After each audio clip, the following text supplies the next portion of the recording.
Chapter 51 हैवानियत नवीन का care. कुमुद और बबली दोनों ही कादम्बरी के पास आए। कादम्बरी अपने कमरे में ही बैठी कोई मैगजीन पढ़ रही थी। जैसे ही उन दोनों को देखी तो उन्हें बैठने के लिए बोला। चाची जी, हमें आपसे जरूरी बात करनी थी इसलिए आए हैं। हाँ बोलो ना, क्या बात करनी है? चाची जी, आपके कहने पर बबली अमायरा को नवीन के लाइफ में लेकर आए और इस घर में।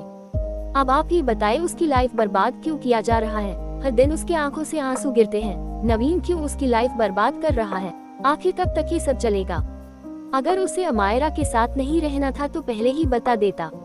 देखो कुमुद, मैं जानती हूँ कि अमायरा के साथ गलत हुआ है, पर मैं उसके साथ और गलत नहीं होने दूंगी। मैं आज ही इस बारे में नवीन से बात करती हूँ। कोई फायदा नहीं है बात करने का। अभी उस लड़की को गोद में लिए अपने कमरे में लेकर गया है। मुझे नहीं लगता कि वो आपकी बातें सुनेगा। कोई बात नहीं नवीन, ना सही मैं उस लड़की से बात करती हूँ। वो तो जानती है कि उसे यहाँ से जाना ही है। ये कॉन्ट्रैक्ट मैरिज हुआ है। आपके जानकारी के लिए बता दूं, खुशी और दादी माँ मिलकर पूरी तरह से इस कॉन्ट्रैक्ट मैरिज को लीगल मैरिज बना दिया है। अब वो लड़की कभी आपकी बात नहीं मानेगी, और वैसे भी कौन बेवकूफ होगा जो ये ऐशो आराम छोड़कर जाएगा। तो तुम ही बताओ मैं क्या करूँ? उस लड़की को यहाँ से दूर भिजवा दीजिए, बिना किसी को बताएं। अच्छा, उसके बाद नवीन क्या करेगा पता है तुम्हें? जानती हूँ ना उसके गुस्से को। अब आप बहाना बना रही हैं। बस करो, और मैं तुम्हारी ये स्टूपिड बात नहीं मानने वाली। जाओ यहाँ से, मेरा दिमाग खराब मत करो। कुमुद और बबली दोनों गुस्से से वहाँ से निकल गई। चाहे कुछ भी हो जाए, पर मैं इस लड़की को अमायरा की जगह तो नहीं लेने दूंगी। चाची जी भले ही कुछ ना करे, पर मैं कुछ ना कुछ तो जरूर करूँगी। कुमुद गुस्से से बोली। क्या करोगी तुम? तुम्हें क्यों बताऊं? मुझे करना है, मैं खुद कर लूंगी। बबली हैरानी से कुमुद को देख रही थी। इधर नवीन सुहाना को लाकर बेंच पर लिटा दिया और खुद उसके बगल में आकर बैठ गया। सुहाना खुद में सिमट कर लेटी हुई थी। तुम्हें ठंड लग रहा है? नहीं तो ऐसे क्यों लेटी हो? बस ऐसे ही। तुम मुझसे किस बात से नाराज हो ये तो बताओ। तुमने खुश रहने की कोई वजह दी है क्या? दुखी रहने का क्या वजह दिया है मैंने? तुम अमायरा से प्यार करते हो तो मुझसे शादी क्यों किया? तुमसे किसने कह दिया कि मैं अमायरा से प्यार करता हूँ? तुमने ही तो कहा था कि तुम जिसे प्यार करते हो उससे शादी नहीं कर सकते। हाँ कहा था। तुम्हें इतना क्यों फर्क पड़ रहा है? मैं तुम्हारी बीवी हूँ, फर्क तो पड़ेगा ही। अच्छा, बीवी हो, बीवी वाले एक भी हरकत करती हो, हर वक्त काटने को दौड़ती हो। तुम भी तो हर वक्त मुझ पर चिल्लाते रहते हो, किसी के सामने मुझे डांट देते हो। तुम हरकत ही ऐसी करती हो, मजबूरी में मुझे डांटना पड़ता है। तुमसे एक फेवर मांगा था पर तुमने वो भी नहीं दिया। मैं अच्छे से जानता हूँ तुम्हें किस तरह का फेवर चाहिए। अगर तुम्हें इतना ही शौक है उस माफिया गैंग के लीडर का सामना करने का तो पहले उस लायक बनो, फिर उसका सामना करना। तुम मेरी हेल्प करोगे तभी तो उस लायक बन पाऊंगी। नहीं बन सकती तुम। तुम्हारे जो डर बैठा हुआ है, जब तक उस पर काबू नहीं पाओगी तब तक तो बिल्कुल भी नहीं। रहने दो, सब बहाने हैं तुम्हारे। तुम तो चाहते ही नहीं हो मेरा साथ देना, इसलिए बहाना बनाते हो। ठीक है, फिर मैं तुम्हें एक चैलेंज देता हूँ। अगर तुमने उसे पूरा कर लिया तो मैं तुम्हारा साथ दूंगा। तुम सच कह रहे हो? तुम मेरा साथ दोगे? हाँ, पर उसके लिए तुम्हें मेरा दिया हुआ चैलेंज पूरा करना है। मुझे हर चैलेंज मंजूर है, बताओ क्या करना होगा? ठीक है, फिर रही रहना, मैं कभी भी कोई भी टास्क दे सकता हूँ। मैं बिल्कुल रैंडी हूँ, तुम देकर तो देखो। मुझे नहीं लगता कि तुम रैंडी हो। मैंने कहा ना कि मैं रही हूँ। ठीक है, फिर मेरा पहला टास्क ये है कि तुम मुझे किस करो, और वो भी lip lock. What the hell, दिमाग खराब हो गया है तुम्हारा? ये किस तरह का टास्क है? मैं जानता था पहले राउंड में ही तुम फेल हो जाओगी, इसलिए तो तुम्हें कोई टास्क दे नहीं रहा था। ये भी कोई टास्क है? इसे छोड़कर कुछ भी बोलो। नहीं, तुम्हारा टास्क यही रहेगा, इसे पूरा करोगी तभी नेक्स्ट राउंड के लिए सेलेक्ट होगी। बिल्कुल नहीं, मैं तुम्हें किस नहीं करूँगी, इस जन्म में तो बिल्कुल भी नहीं। मैं तुमसे इसी जन्म में और आज ही किस लेकर रहूंगा। इतने बड़े बड़े सपने कैसे देख लेते हो तुम? तुम्हारा पति हूँ, इतना तो हक बनता ही है। बिल्कुल नहीं, तुमने चैलेंज पूरा करने के लिए कहा था। अब ये किस, ये पति पत्नी, ये सब कहाँ से आ गया? साफ साफ बोलो ना कि तुम मेरा साथ देना ही नहीं चाहते हो, इसलिए जानबूझकर ऐसा काम बता रहे हो जिसे मैं पूरा ही नहीं कर सकती। देखो, ज्यादा टाइम मैं किसी को नहीं देता, तुम्हें दे रहा हूँ तो तुम खुद को लकी समझो। जल्दी से टास्क पूरा करो ताकि मैं तुम्हें दूसरा टास्क दूं। मैं कैसे कर सकती हूँ तुम्हें किस? अपना पति समझकर। मुझसे नहीं हो पाएगा तो ठीक है, फिर भूल जाओ उस माफिया गैंग के लीडर को, और ऐसे ही बैठी रहो हाथ पर हाथ रखकर। तुम चाहते क्या हो? वही जो तुम्हें पूरा करने के लिए बोला है। सुहाना कुछ सोचते हुए बोली, ठीक है, मैं इस टास्क को जरूर पूरा करूंगी। गुड गर्ल, ये हुई ना बात, चलो आ जाओ। सुहाना डरते डरते बेन से नीचे उतरी। उसके हाथ पैर कांप रहे थे, फिर भी वो धीरे धीरे अपनी कदम नवीन की ओर बढ़ाई। 52 हैवानियत इंजेक्शन से डर। सुहाना धीरे धीरे कदमों से नवीन की तरफ बढ़ रही थी। डर से उसका हाथ पैर कांप रहे थे। नवीन उसकी हालत मन ही मन हंस पड़ा। जब टास्क पूरा नहीं कर सकती हो तो इतनी बड़ी बड़ी बातें क्यों करती हो? ज्यादा बकवास मत करो, मैंने कब कहा कि मैं पूरा नहीं करूंगी? तुम्हारे हाथ पैर इतने कांप क्यों रहे हैं? नॉर्मल सा किसी तो है, इसमें भी तुम्हारे हाथ पैर कांप रहे हैं। तुम्हारे लिए ये सब कुछ नॉर्मल होगा, मेरे लिए ओ रियली? तुम तो ऐसे कह रही हो जैसे मुझे इन सब का एक्सपीरियंस हो। बिल्कुल होगा, तभी तो ऐसे टास्क दिए हो। तो मत करो ना, तुम्हें जबरदस्ती किसने कहा पूरा करने के लिए? चुपचाप खड़े रहो और मुझे अपना टास्क पूरा करने दो। उसकी बातें सुनकर नवीन चुपचाप खड़ा हो गया। सुहाना धीरे धीरे से उसके पास आए और उसके आंखों में देखते हुए, आंखें बंद करो अपनी, वैसे भी बहुत बड़ा टास्क है ये, तुम अपनी आंखें खुले रखोगी तो मैं पूरा नहीं कर पाऊंगी। ओके। नवीन अपनी आंखें बंद कर लिया। सुहाना उसके चेहरे को गौर से देख रही थी। गोरा चेहरा जिस पर हल्के हल्के दाढ़ी जो उसे और भी आकर्षक दिखा रहा था। नवीन दिखने में बहुत ही हैंडसम था और पर्सनैलिटी भी अट्रैक्टिव। सुहाना उसे इतना ध्यान से पहले कभी नहीं देखी थी, पर आज उसके इतने करीब आकर उसे गौर से देख एक पल के लिए सुहाना उसमें खोसी गई थी। वो एकटक उसे निहार रही थी। नवीन चुपचाप खड़ा था। उसे सुहाना की गर्म सांसें अपने चेहरे पर साफ साफ महसूस हो रहा था। तभी सुहाना धीरे से उसके चेहरे पर अपना हाथ फेरते हुए उसे अपने होठों के करीब करने लगी। तभी अचानक उनके कमरे का दरवाजा खुला और कोई अंदर आया, पर वो दोनों अभी तक एक दूसरे में ही खोए हुए थे। सुहाना अपनी होंठ उसके होठों पर रखने ही वाली थी, तभी किसी चीज के गिरने का आवाज उन दोनों के कानों में सुनाई दिया, जिसे वो दोनों एक दूसरे से अलग हटे। सामने अमायरा खड़ी थी। उसके हाथों में कॉफी की ट्रे थी जो उसके हाथों से छूटकर नीचे गिरकर टुकड़े टुकड़े हो चुके थे। अमायरा को देखकर नवीन और सुहाना दोनों के दिमाग गर्म हो गए। आपको नान करके आना चाहिए था, ये अब सिंगल कमरा नहीं है, इसमें हस्बैंड वाइफ रहते हैं। हम कब कौन सी सिचुएशन में हैं, इन सब बातों को आपको समझना चाहिए। सुहाना की बातें सुनकर अमायरा की आंखों से आंसू बहने लगे। एम सॉरी, आगे से ध्यान रखूंगी। अमायरा ये बोलकर नीचे गिरे हुए कांच के टुकड़े को साफ करने लगी। अमायरा रुको, तुम्हें ये सब करने की जरूरत नहीं है। घर में साफ सफाई करने के लिए नौकर है, वो लोग कर लेंगे, तुम छोड़ दो इसे। नवीन की बातें सुनकर अमायरा हाथ रुक गए। अपनी नजरें उठाकर वो नवीन को देखी जो दूसरी ओर देख रहा था। तभी उसके हाथ में वो कांच के टुकड़े चुभ गए, जिसे उसके मुंह से हल्की चीखें निकल गई। क्या हुआ, तुम ठीक तो हो? नवीन हैरानी से उसे ही देख रहा था। हाँ मैं ठीक हूँ, कहते हुए वो अपना हाथ ऊपर की। उसका हाथ देखकर नवीन चौंक गया। उसके हाथों से खून बह रहे थे। नवीन जल्दी से उसके पास आया और अपने रुमाल से उसका हाथ दबाया, जिससे उसका ब्लड आना बंद हो जाए। अमायरा, तुम्हारे हाथों में तो बहुत ही कट लगे हैं, मैंने तुम्हें कहा था कि छोड़ दो। नवीन, मैंने छोड़ दिया था, पता नहीं कैसे लग गई। अच्छा कोई बात नहीं, चलो चलकर बैठो, मैं डॉक्टर को कॉल करके बुला लेता हूँ। अमायरा बेन पर आकर बैठ गई। नवीन डॉक्टर को कॉल करके जल्द से जल्द आने के लिए बोला। सुहाना चुपचाप खड़ी ये सब कुछ देख रही थी। वो तुरंत फास्ट एंड बॉक्स लेकर आए और नवीन की ओर बढ़ा दी। आप तब तक उनके हाथों में लगे ब्लड को क्लीन कर उस पर दवा लगा दीजिए, जब तक डॉक्टर नहीं आ जाते तब तक। नवीन उसके हाथों से फास्ट एंड बॉक्स ले लिया और उसके हाथों पर उपचार करने लगा। अमायरा आंसू भरी आंखों से नवीन को देख रही थी। उसे बार बार वो पल याद आ रहा था जब सुहाना और नवीन एक दूसरे में खोए हुए थे। ये सोचकर ही उसके दिल में एक तड़प सी उठ रही थी। तभी डॉक्टर को लिए बंटी अंदर आया। भाई, डॉक्टर को आपने बुलाया है? हाँ मैंने ही बुलाया है। क्या हुआ, सब ठीक है ना? तभी उसकी नजर अमायरा के हाथों पर गई। नवीन उसके हाथों को साफ कर रहा था। अमायरा, आपके हाथों को क्या हुआ? बंटी, अमायरा के हाथों में कट लगी है, इसलिए मैंने डॉक्टर को बुलाया है। अब चुपचाप डॉक्टर को अपना काम करने दो। आइए डॉक्टर साहब। नवीन की बातें सुनकर बंटी चुप हो गया। डॉक्टर वहां आकर अमायरा का हाथ देखने लगे। नवीन वहां से हट गया। कुछ ही देर में अमायरा के हाथों में मरहम पट्टी लगाकर जैसे ही इंजेक्शन लगाने के लिए डॉक्टर उसकी ओर बढ़े, तभी अमायरा डरकर नवीन के गले लग गई और उसे कसकर पकड़ ली। ये देखकर सुहाना थोड़ा बेचैन हो उठी, फिर भी वो खुद को शांत किए खड़ी थी। नवीन, मुझे इंजेक्शन से डर लगता है, मुझे इंजेक्शन नहीं लेना है, प्लीज डॉक्टर से कहो कि वो इंजेक्शन ना दे।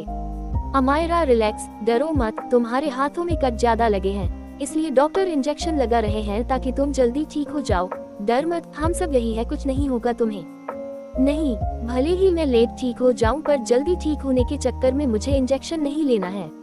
अरे अमायरा जी, आप तो छोटी बच्ची की तरह डर रही है। मुझे देखिए मैं कितना स्ट्रांग हूँ, कभी इंजेक्शन से नहीं डरता।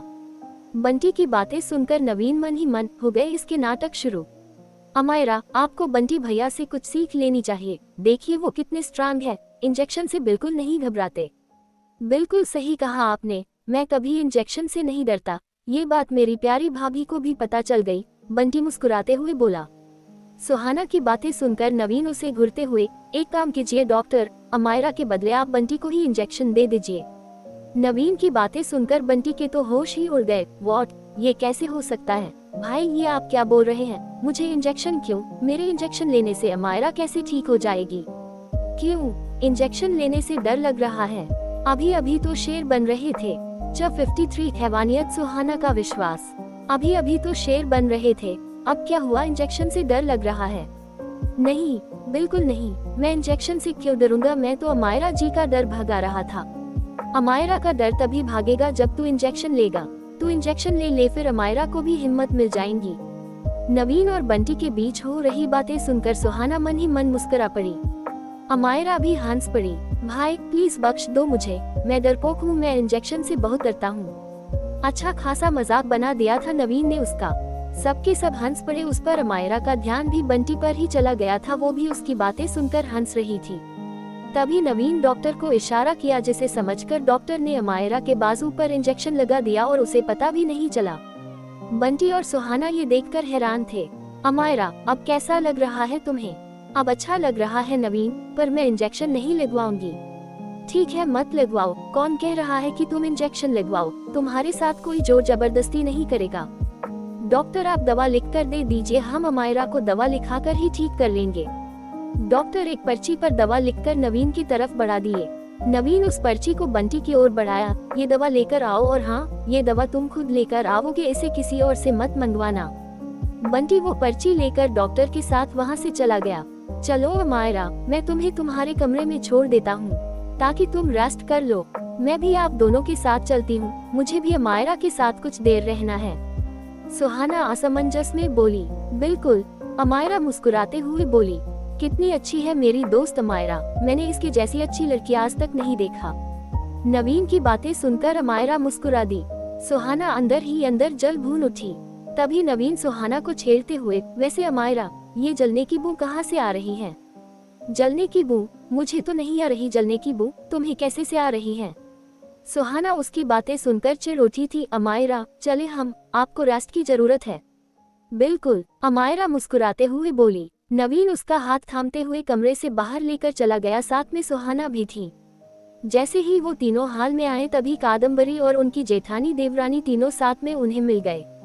अमायरा के हाथों में बैंडेज देखकर वो तीनों घबरा गए।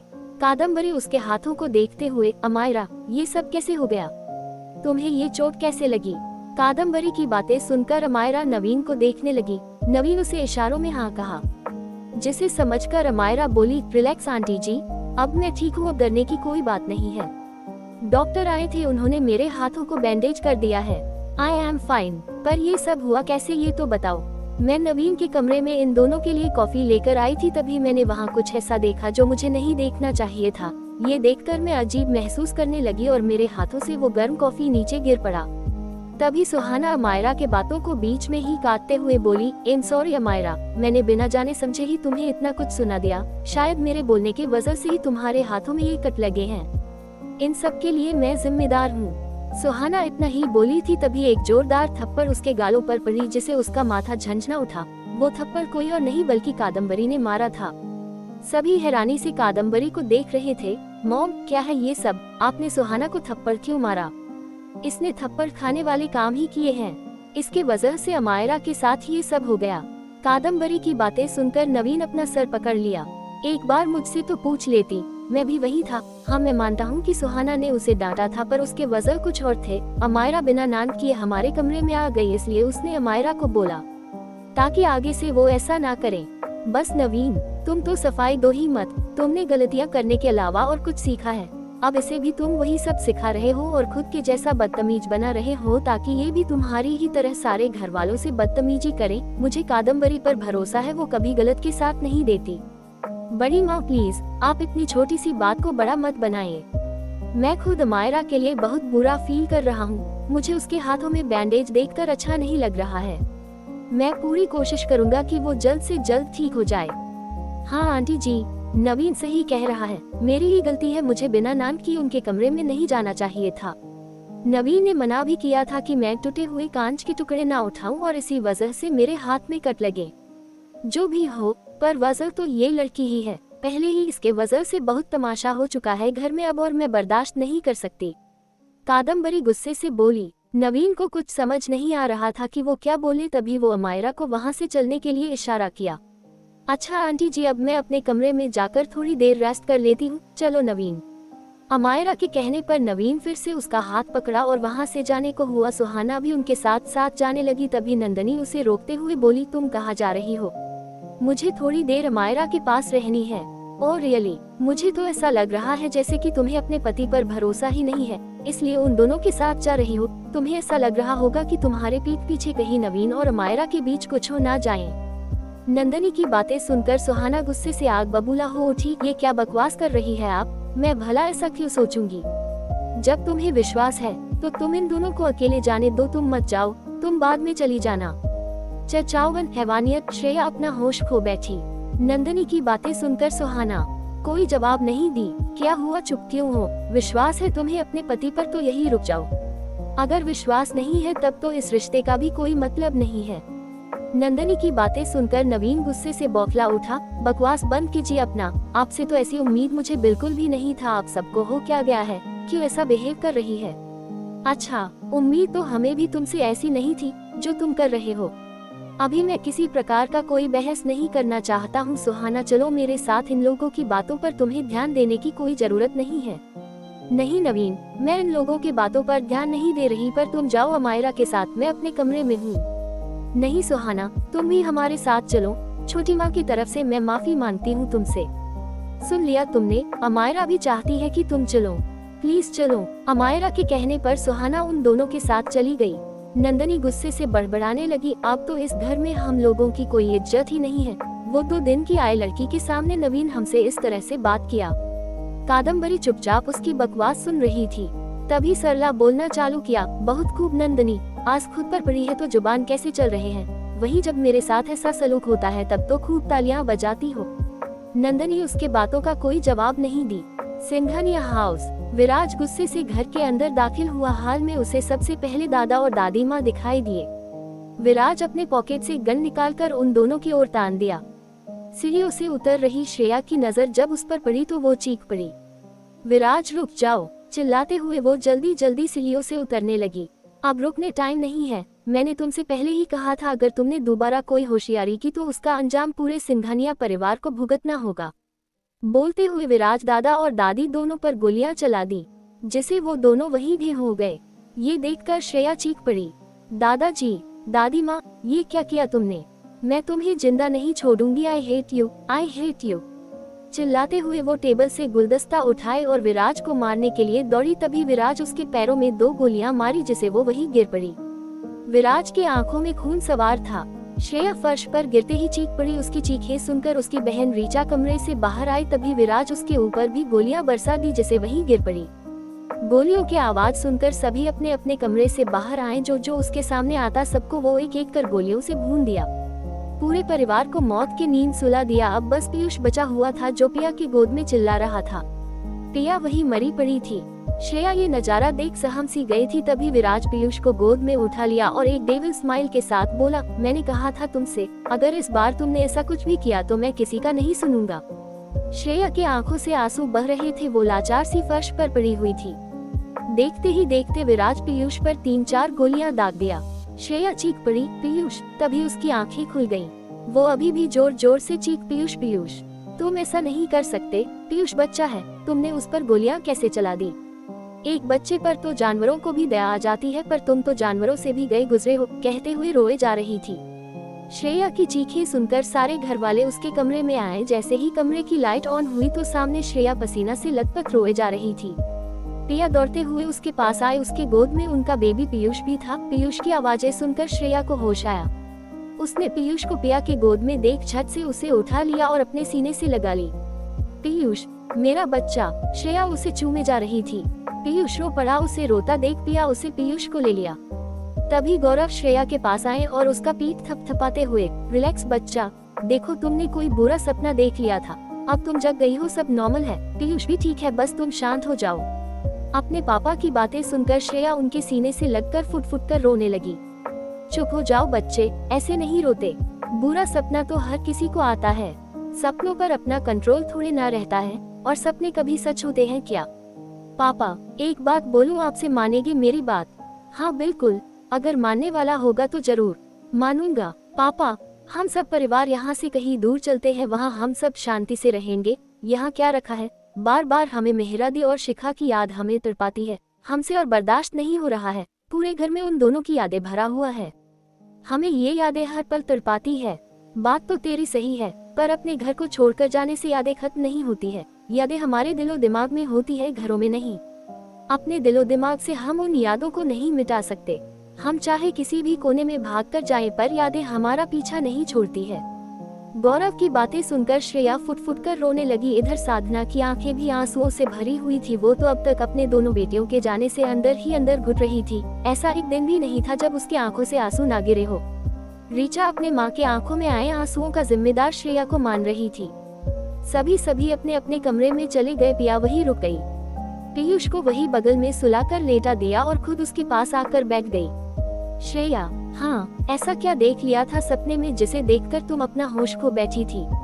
जब 55 हैवानियत, श्रेया का डर।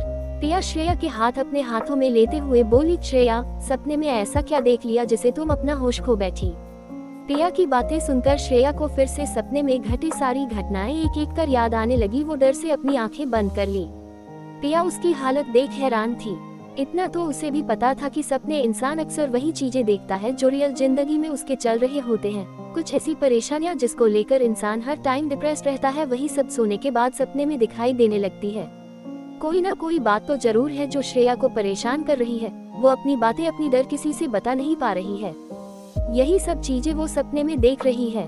पिया सामने रखे पानी का ग्लास उठाकर उसके मुंह में लगा दिए। श्रेया को उस वक्त सच में पानी की जरूरत थी। एक सांस में ही वो पूरा पानी पी गई। श्रेया के डर और घबराहट देखकर पिया को अब उसकी चिंता होने लगी थी।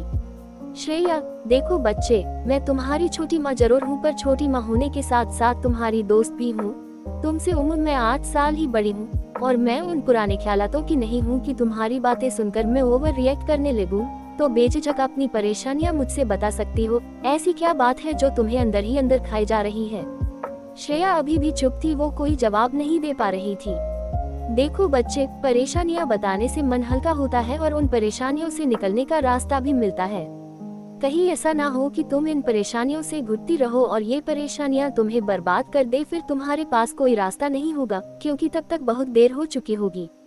पिया की बातें सुनकर श्रेया उनके गले लग गई और फुट फुट कर रोने लगी। एक अंधेरा कमरा जहाँ मेहरा का तस्वीरें टंगी हुई थी, वही मेहरा जो अब सुहाना राठौर बन चुकी थी। मेहरा के फोटो पर हाथ टंगे हुए थे। तभी कोई आया और उस फोटो को निकालकर जोर से नीचे फेंक दिया, जिसे उसके फ्रेम टूटकर चकनाचूर हो गए। तभी वो उन फ्रेम से एक कांच के टुकड़े उठाकर अपनी हाथों के उंगलियों पर कट किया। अपने उंगलियों से बह रहे खूनों को अपने मुंह में लगाते हुए वो जोर जोर से हंस पड़ा। ये कोई और नहीं बल्कि विराज लूथरा माफिया गैंग का लीडर, जो यहाँ इस अंधेरे कमरे में छुपा हुआ था। अभी कुछ टाइम के लिए वो कमजोर पड़ गया था, इसलिए वो यहाँ छुपकर बैठा हुआ था। फिर से खुद को मजबूत बनाने के लिए मेहरा की तस्वीरों को देखते हुए वो बोल पड़ा, मेहरा मेरी जान, तुम सच्ची थी। तुमने प्यार भी मुझसे सच्चा किया था, पर मैंने तुम्हें धोखा दे दिया। और आज तुम्हारी बहन ने मुझे धोखा दे दिया। उसने अपने लिए नए आशिक बना लिए हैं। देखना मेहरा, मैं कैसे उसके आशिक को उसके आंखों के सामने तड़पा तड़पा कर मारता हूँ। श्रेया सिंघानिया को मैं जिंदा तो रखूंगा, सिर्फ तड़पने के लिए। मैं जानता हूँ मेहरा, तुम वहाँ अकेले बोर हो रही होगी। तुम फिक्र मत करो, एक एक कर तुम्हारे पूरे परिवार को तुम्हारे पास भेज दूंगा। मैं इतना भी बेरहम थोड़ी ना हूँ जो तुम्हें तुम्हारे परिवार से दूर रखूं। वैसे कुछ दिन की ही बात है, फिर सबको भेज दूंगा तुम्हारे पास। सिर्फ श्रेया को अपने पास रखूंगा और उसकी जिंदगी नर्क से भी बदतर कर दूंगा। माफिया गैंग के लीडर को पहली बार किसी से प्यार हुआ है। वो इतनी आसानी से अपने प्यार को नहीं भुला सकता, फिर इस प्यार के लिए पूरी दुनिया को ही खाक में क्यों ना मिलानी पड़े। विराज जोर जोर से हंसने लगा। सुहाना नवीन अमायरा के कमरे में थे। अमायरा उन दोनों के साथ बहुत ही कंफर्टेबल फील कर रही थी।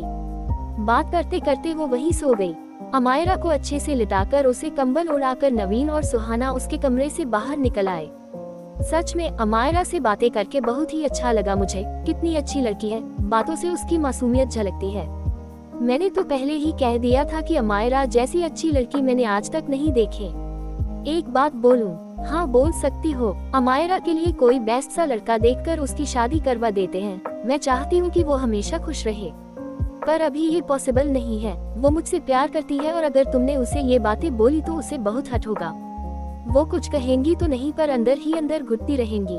अच्छा ठीक है, मैं अभी उसे कुछ नहीं कहूँगी, पर अगर मुझे कोई अच्छा लड़का मिलेगा तो मैं अमायरा के लिए जरूर बात करूँगी।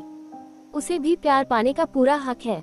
वैसे आजकल प्यार मिलता कहाँ है। हम जिसे प्यार करते हैं वो इंसान हमसे दूर चला जाता है और कभी लौटकर नहीं आता। कुछ रह जाती है तो उसकी यादें, जो हमें जीने नहीं देती, हर पल तड़पाती है। नवीन की बातें सुनकर सुहाना हैरानी से उसे देखने लगी।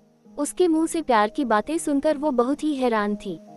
सुहाना को खुद की ओर घूरता देख नवीन हड़बड़ाते हुए बोला, मैं तो बस शायरिया बोल रहा था, तुम्हें क्या लगा? तुम्हें लगा कि मैं बेवकूफ हूँ? मुझे जो कह दोगे वो मैं मान लूंगी। मत मानो। कहते हुए नवीन अपने कमरे में चला गया। सुहाना भी उसके पीछे पीछे आई। मिस्टर नवीन राठौर, बहुत जल्द मैं आपकी उस सीक्रेट गर्लफ्रेंड के बारे में पता कर लूंगी जिसे आप पूरी दुनिया से छुपा कर रखे हुए हैं। नवीन उसके बातों को इग्नोर करते हुए आकर बेंच पर लेट गया। सुहाना भी उसके बगल में आकर लेट गई और उसके हाथों को अपने हाथों में लेकर बोली, एक बार भरोसा तो करके देखो, तुम्हारे भरोसे को मैं कभी नहीं तोड़ूंगी। प्लीज बताओ ना मुझे, कौन है वो लड़की जिसे तुम इतना प्यार करते हो? मैं उसे देखने के लिए, उसे जानने के लिए बेचैन हूँ। बकवास बंद करो अपनी। किसी से प्यार नहीं करता मैं एक बिजनेसमैन हूँ जो सिर्फ बिजनेस करता हूँ। अपना टाइम सिर्फ उन चीजों को देता हूँ जहाँ पर मुझे प्रॉफिट मिले। Address tell.